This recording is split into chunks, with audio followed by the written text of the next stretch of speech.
Dual cameras are arguably one of the biggest smartphone trends in 2017. We've seen them in every phone, from the best flagships all the way down to the entry-level smartphones. And why do we want them? Well, just like having two eyes, having two different lenses allows your smartphone to perceive depth. We can't fit DSLR optics into a 7mm body, so therefore having two cameras allows for an artificially created, but nonetheless impressive looking, blurring of the background. And if we take a look at phones like the Galaxy Note 8, the Huawei P10, with their dual cameras, I wouldn't part with the feature for anything. It's amazing. It can turn your pretty amateur photography into something that really looks like it was taken with a crew and a giant camera 5 times the size. And as a matter of fact, one of the few improvements from the Galaxy S8 Plus to the Galaxy Note 8 is that dual camera, and the change is so significant that for a lot of users, that alone would be enough for me to recommend an upgrade. However, put simply, a lot of dual cameras don't do what they say they do.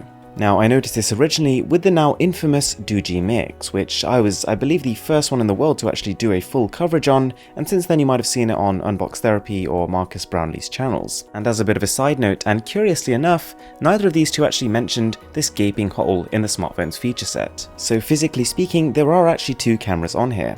On close inspection though, you can tell one of them looks very different to the other, but to be honest, most people will leave it at that. And rightly so. I mean, if you buy a 2-camera smartphone, it's gonna have 2 cameras, right? Well, actually, no. Opening up the camera application, the company has even added in this supposed blur mode. And I hate to say this, but it's a complete lie.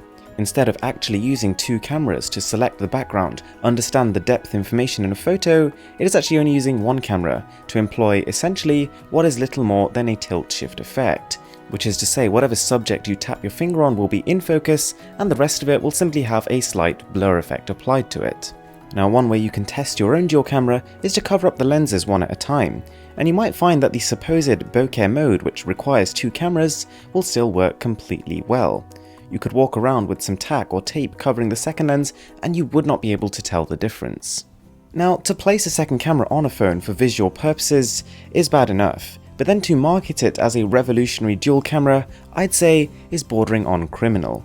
Now, I didn't make a big deal about this originally, perhaps it was just a one-off with the Doogee Mix phone, but trust me, it's not. In fact, of all the supposed dual camera phones we've got in front of us, this fate applies to 60% of them. On top of that, the problem doesn't come from one, but a whole variety of different companies, and price alone doesn't tell the story. For example, the Xiaomi Mi 5X dual camera is absolutely excellent, and this is about a $250 device. The similarly priced Ulefone T1's camera is completely dysfunctional. What makes it even odder is then if we take a look at Ulefone's other devices, namely their slightly more expensive Gemini Pro, the camera on there works completely fine and is actually a pretty decent dual camera setup. So it's not a case that certain companies don't have access to the technology, or that it's not sustainable at a certain level of price, it's more a case that, essentially, people are being scammed. So I'm making this video today to essentially say, please make it stop. Customers are essentially being deceived. They see dual camera, they're amazed, they buy phones, and often, the sad thing is, they never know any different. Looking at the ratings, you can see people have bought this phone on the premise of this dual camera, and it has excellent customer ratings, even though it's pretty much a lie. But to be honest, even more concerningly, even the reviewers themselves don't seem to have clocked onto the problem. Looking at Stuff TV's camera review of the phone, not one single mention goes to the fact that the second camera doesn't work. It's just ridiculous.